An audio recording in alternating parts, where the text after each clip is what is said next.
Thank you very much. Mr. Edwards, unless we act soon, millions of Americans will find themselves no longer receiving unemployment insurance benefits to feed their families and pay their mortgages. Do you support the current level of unemployment insurance? No, I think, let me put it this way, I think that there's for every federal aid program, there's always negatives, and the negatives for unemployment insurance are that it ultimately increases burdens for taxpayers, our children down the road, because it increases the federal debt.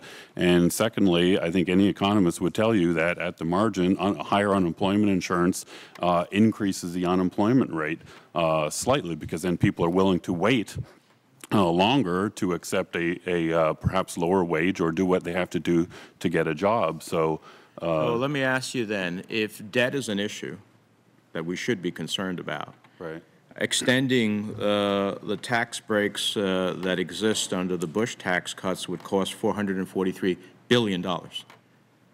How do you reconcile that, and how do you reconcile the view that people will just sit back and collect their unemployment benefits when there are 15 million Americans looking at 3 million jobs?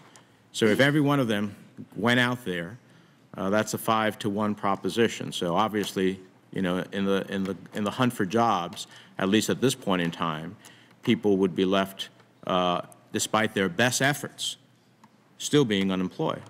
Well, I mean, on that issue, we all agree that the way to get jobs back is economic growth. I mean, the American economy can create millions of jobs every year if it's growing, as we all agree. On the issue of the deficit, I would rank all the Bush tax cuts sort of from the highest and most efficient, the most likely to create growth, and then those tax cuts that are least likely to create growth. For example, the $500 additional child tax credit, in my view, is a lot less likely to create growth than the top marginal tax rate. So I wouldn't necessarily be in favor of extending all the Bush tax cuts. I'm in favor of extending the Bush tax cuts that are the most inefficient taxes in our whole array of taxes, and those are the top marginal rates. Well, you know, I find it interesting, and the reason I wanted to pursue this with you, I read your testimony, you know, there are other economists like Mark Zandi who suggest that unemployment benefits produce a multiplier effect of $1.64 in economic demand for every dollar spent. In contrast, extending, you know, the Bush tax cuts is like 27 cents. I look at CBO that all of us depend upon here to give us analysis, and their analysis issued this month found that extending the tax cuts for high-income households would be the least effective of all spending and tax options the CBO examined for boosting a weak economy and creating jobs. It talks about, in fact, how extending those tax cuts for the wealthiest people in the country would cost us $443 billion, which is, of course, added to debt. And in their analysis of job proposals, I'd like to ask Mr. Toder this.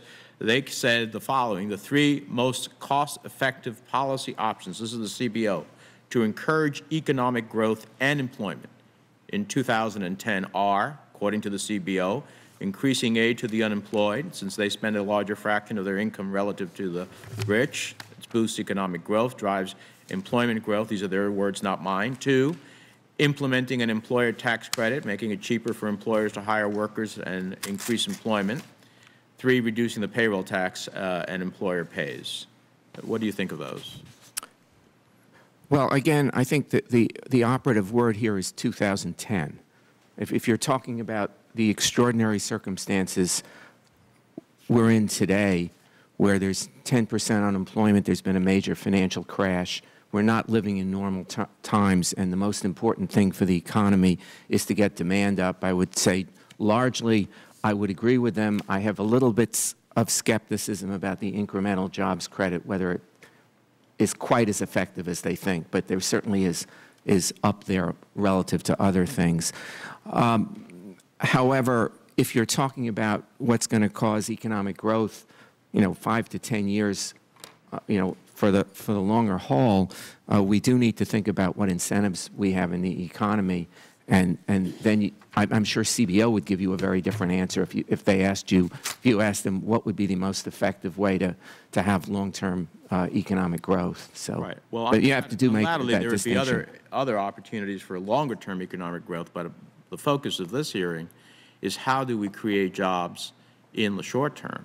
How do we use 2010 as a beginning to create that job growth? And it just seems to me that some of the policies I've heard here certainly are not a 2010 focus. That's They are correct. far beyond that. And I'll just close on this. Mr. Edwards, I found it interesting in the last page of your testimony, you cite a 1999 study noting that 24% of Silicon Valley firms were founded by Chinese and Indian immigrants, which is very interesting.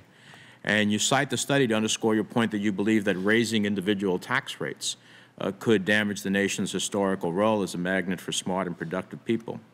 What I find interesting is that the study that you cite was released during a period in which all of America's income tax rates were higher than they are today.